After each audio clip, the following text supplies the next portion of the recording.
Pessoal, tudo bem? Eu vou tentar ensinar para vocês um pouquinho sobre intervalo de confiança de uma maneira bem simples. Como que a gente molda um intervalo de confiança? Se a gente quer saber os parâmetros de uma população, seja uma média, um desvio padrão, uma proporção, a gente quer fazer isso a partir de uma amostra, uma pequena parcela dessa população. Então, a gente tem os estimadores da amostra, que vão ser as mesmas coisas que a gente procura na população, uma média, um desvio padrão ou uma proporção que a gente quer extrapolar. Então a gente vai pegar uma amostra pequena e vai extrapolar para a população inteira. Qual que é a utilidade disso? São várias. Eu vou citar um exemplo. Se você tem uma linha de produção de fabricação de turbina de avião, em vez de você ficar testando todas as turbinas para ver se elas vão apresentar algum defeito, você pega algumas pequenas amostras e extrapola para toda a sua linha de produção. E você pode checar se está tendo um erro na produção da da sua fábrica. Ou então, igual a gente faz na medicina, a gente pega pequena amostra da população e ver, por exemplo, qual que é a idade em que uma doença surge. E a gente pode fazer exames de prevenção, etc. Aqui no Brasil é muito comum utilizar isso em pesquisas políticas. Igual agora, por exemplo, já estão fazendo especulações sobre o que vai acontecer na campanha política de 2022 entre o Lula e o Bolsonaro. Aí eu peguei esse exemplo só para demonstrar o seguinte, olha só, como eles fizeram uma pesquisa mostrando que o Lula tem 29% de intenção de voto e o Bolsonaro 28%, eles soltam com uma margem de erro de 3,2 pontos percentuais. Então percebam que isso aqui é um intervalo e não um valor fixo. O valor real, o parâmetro que a gente está procurando lá, a proporção, está dentro desse intervalo aqui. A mesma coisa com o Bolsonaro.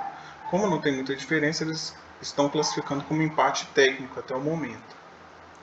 Então essa é a primeira coisa que eu queria chamar a atenção. A gente vai pegar uma pequena amostra da população e vai extrapolar para toda essa população. Tá? O que a gente precisa para fazer isso? O que a gente precisa para fazer essa estimação? A gente precisa de uma proporção ou uma média, que seria o nosso dado pontual.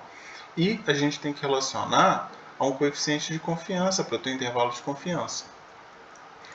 Então, o que seria esse coeficiente de confiança? Na medicina, a gente trabalha com o coeficiente de confiança de 95%, que seria esse gama da equação.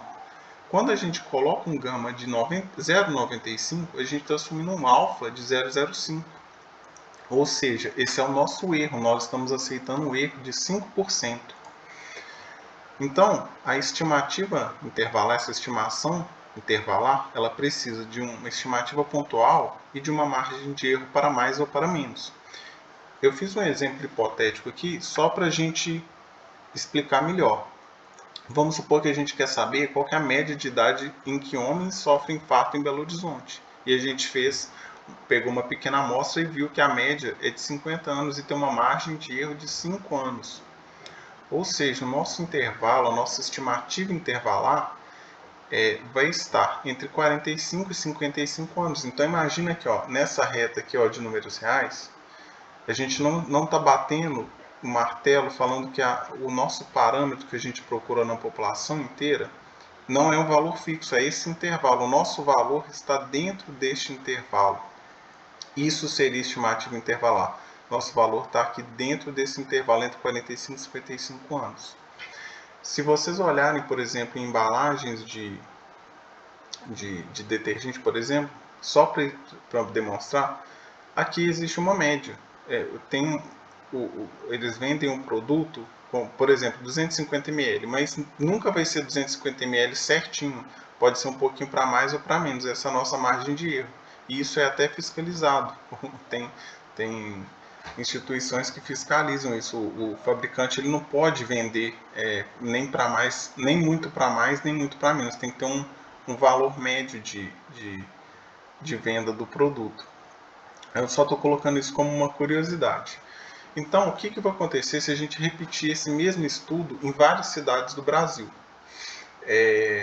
associado a um nível de confiança?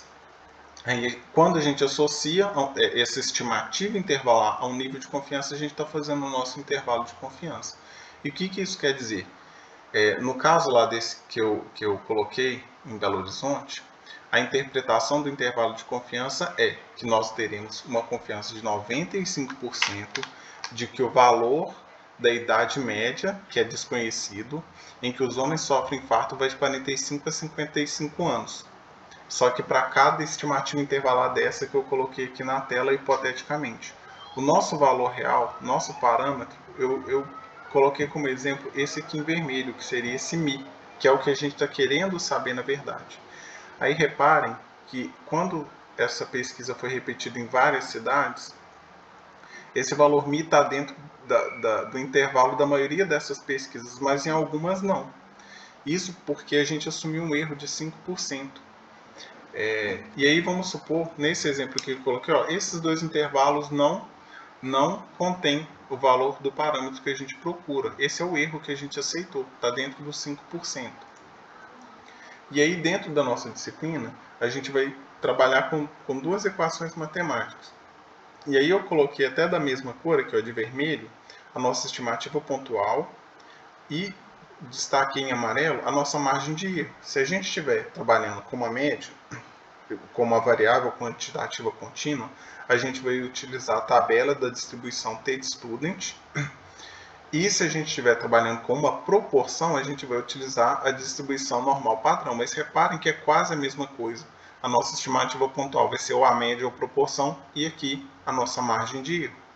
Aí é basicamente aplicar essas duas equações, que eu vou demonstrar para vocês agora com dois exemplos.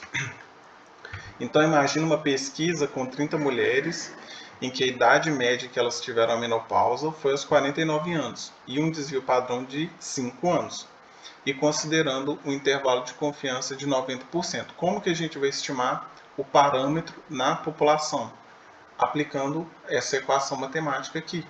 Então, como o nosso N é igual a 30, nossa amostra tem 30 mulheres, a idade média, que é o nosso X aqui, são 49 anos, e o desvio padrão é esse aqui, ó, de 5 anos, eu até coloquei de cores diferentes para ficar mais fácil o entendimento, é só aplicar a fórmula.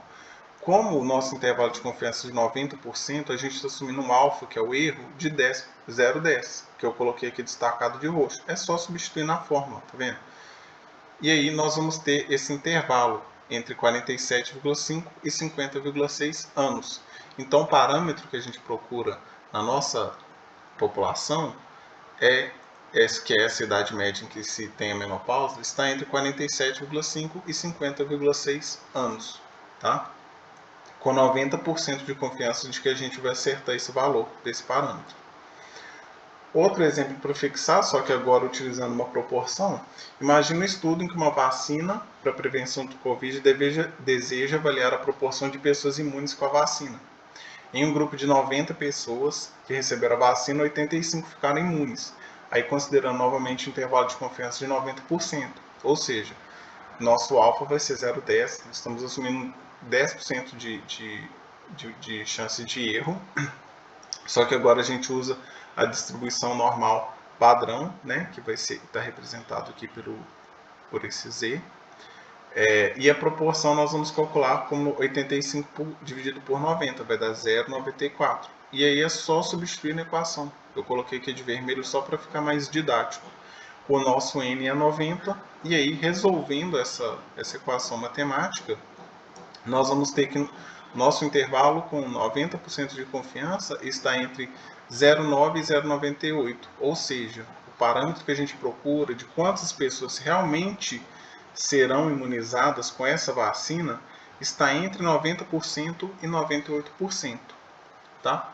E por último, a última coisa que eu queria explicar é como que a gente reduz a margem de erro e o comprimento do intervalo de confiança. E aí, para ficar bem simples o entendimento, eu quero que vocês pensem em uma fração. Como que a gente reduz o valor da fração? Ou a gente diminui o numerador, né? 5 sextos é maior que 4 sextos, e assim sucessivamente. Então, assim, se você diminui o numerador, você está diminuindo o valor da fração, ou então você aumenta o valor do denominador. À medida que eu vou aumentando aqui o denominador, essa fração aqui vai ficando com um valor menor. E aí você extrapola esse raciocínio para a equação.